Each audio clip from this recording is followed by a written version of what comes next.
Another day, another real world test. Today we're doing on the Pixel 9 Pro, and it is well after it was released, so all of the hype has died down. We've also got all of the promised updates, and so today, as per the usual, we will explore all while we test out this phone. But first things first. Here's a gift.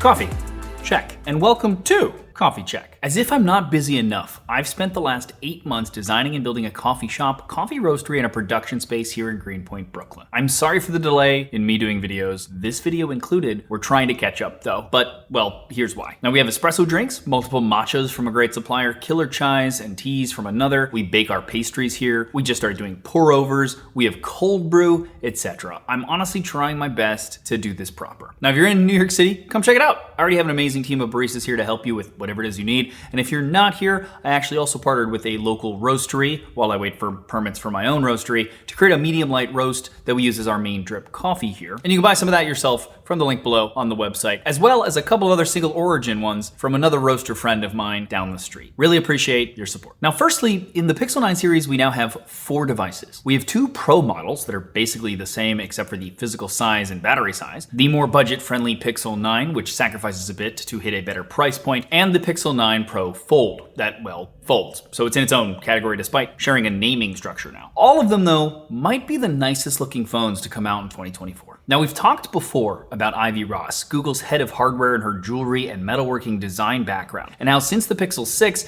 it's becoming more and more prevalent, I think. But this series adds some new design elements now that I think make this series feel a lot more refined. Specifically, we have flat sides now, which I like, and we also have a new camera pill as well, instead of a bar. And here on the Pixel 9 Pro, that has a matte metal, which is a nice contrast to the glossy metal sides, and we still have our matte glass back. The Pixel 9 just has that flipped with a glossy back and matte metal sides. The Pixel 9 Pro feels a decent amount lighter than the Pixel 8 Pro as well. And that makes a lot of sense, if for no other reason that the Pixel 9 Pro isn't really a direct competitor to the Pixel 8 Pro. That is technically the Pixel 9 Pro XL, which we'll do a full separate video on later. This is a much smaller device than those two with a 6.3 inch screen, same as the Pixel 9, by the way. Instead of a 6.7 inch screen on the Pixel 8 Pro and the 6.8 inch screen on the Pixel 9 Pro XL. Now the screen is brighter on the 9 Pro compared to the 8 Pro, and the Pixel 9 is actually closer in brightness to the 9 Pro than the 8 Pro is, but not quite as bright. While all of these have 120 Hz or 120 frames per second displays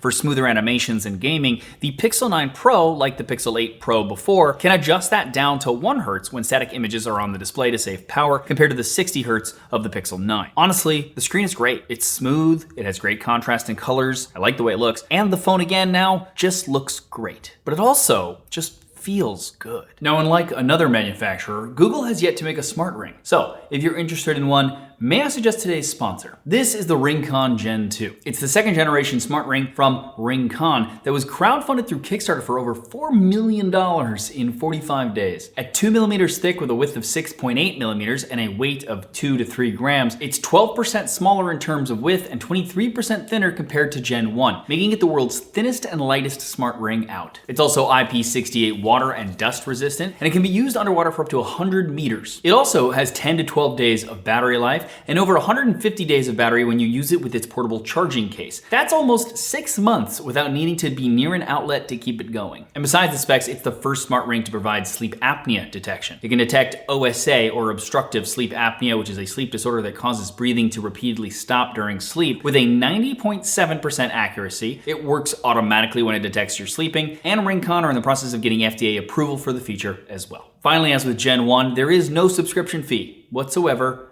as always. To learn more, check it out at the link below.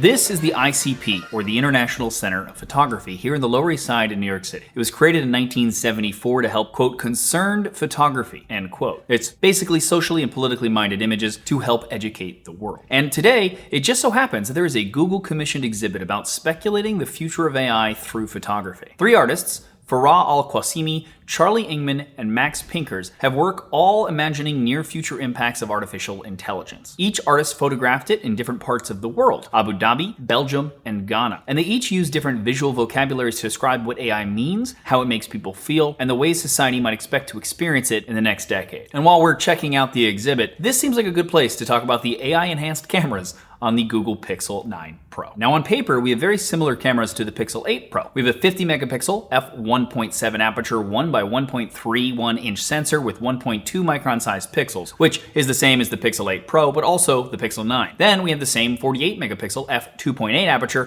1 by 2.55 inch 5 times optical telephoto camera, which is one of the things that the Pixel 9 loses to reduce its price. But the ultra-wide has changed. It's still a 48 megapixel camera, but it has a faster aperture, which will let in a bit more light at f1.7 versus f2.0. And it does do better in low light, I'd say. It's also a hair wider at 123 degrees field of view versus 126. And again, this new sensor is on the Pixel 9 as well. On the front, we have a new 42 megapixel f2.2 aperture camera that's also slightly wider at a 17 millimeter equivalent versus the 10.5 megapixel f2.2 20mm equivalent on the Pixel 8 Pro. And actually, that's the same sensor that the Pixel 9 is keeping from the Pixel 8 Pro. Again, another sacrifice to help the price. And again, all of the cameras on the Pixel 9 Pro are the same as the Pixel 9 Pro XL. And in general, I'd say the images are going to be similar, at least between all of these phones, especially now that they are all updated to the same version of Android because of how late I'm doing this video. Also, for video, we have the same capabilities across the board, with up to 4K 60 in all of the cameras on the Pixel 9 Pro, 9 Pro XL, 8 Pro, and 9. Except that on the 9 Pro and the 9 Pro XL, there's 8K 30 in their options. But that's after using something called Video Boost. And that's probably a good segue into the AI software things that we have for the cameras here. If you're not familiar, Video Boost, which launched with the 8 Pro, basically allows you to let Google's cloud servers process the video after you take it and increase the shadows, brighten colors a bit, etc. Basically, it's trying to do some editing that it thinks you'd maybe want. It also can upscale it to 8K, as mentioned. The downside is that you have to wait for it to upload, get processed, and come back with a notification letting you know that it's done. And it takes a while. Anywhere from a few hours to a couple of days in some rare cases, for me at least, with longer videos. It's kind of a neat concept though, I think. Now though, they've added night sight video, which specifically now is for taking videos at night, but it works in the same way. And we also have super res zoom video, which, as you can guess, adds pixels to make a far away video shot look better. All of these are exclusive to the Pro models, but at this point, these all have also been added via software update to the Pixel 8 Pro, as we expected. But the Pixel 9 doesn't get them. And on the photo side, again, we don't get Pro controls like we do on the Pro models, because the word Pro is missing, obviously. What the Pixel 9 does get from the Pixel 9 Pro, though, that the Pixel 8 Pro doesn't get, is Add Me. This is a new software feature where you can take a photo of your friend, for example, and then have that friend come take the phone from you and swap places to have it automatically add you into the photo as a nice alternative to a selfie. Now, other than that, we have our usual editing features that we're used to at this point: Audio Eraser to remove audio from videos, Magic Eraser to remove things, Magic Editor to have some basic Photoshop tools that are easier to use, etc. Now, I will say that a lot of these features are useful even if not being used very often. And it's handy to have them right on the phone in a simpler way than using something, again, like Photoshop. And the features you use while capturing are handy too, even if some of them take a while to work. But as always, I'll let you guys be the judge with the photos and videos that you see in this video. Let me know what you think in the comments below.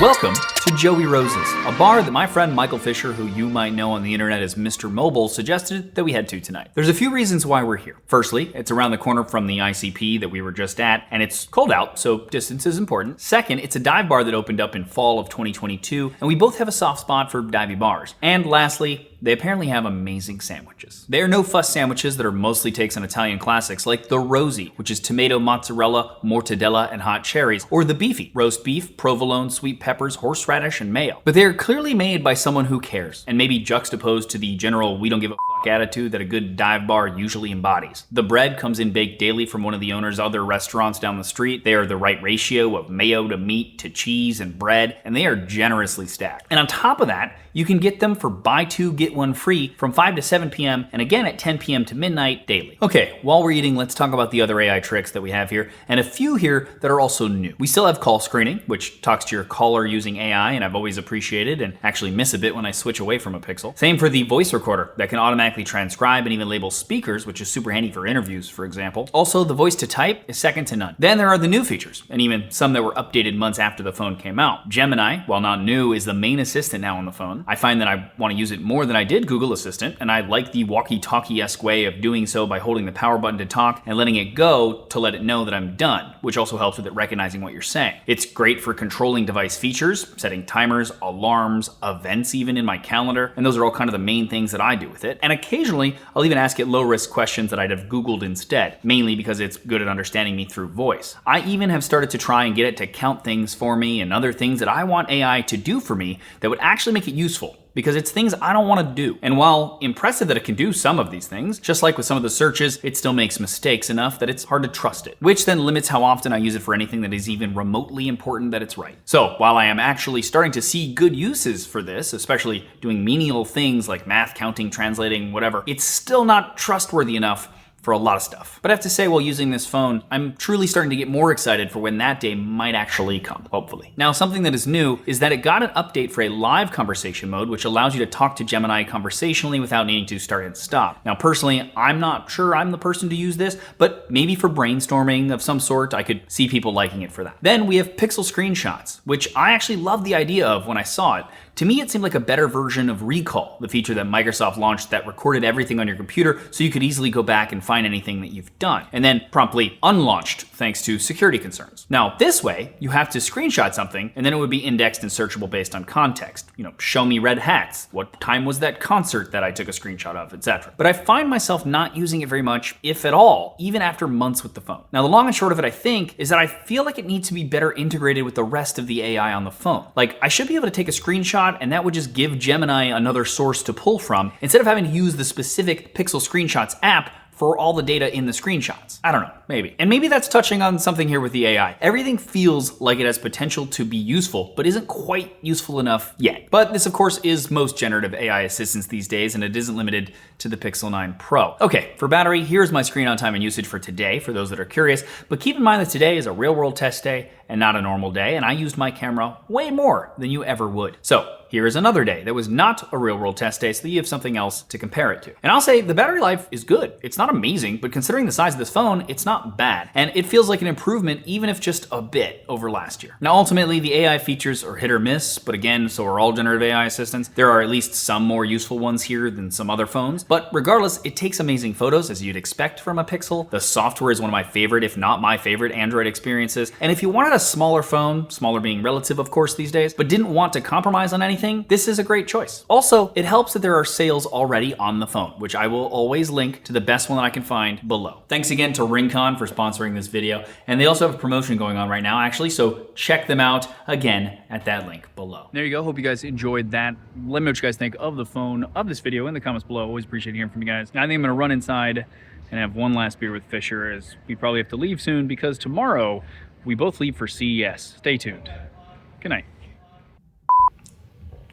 Coffee. Ooh, bad timing. Bad timing for a toilet flush above me. Story of my life. Sirens.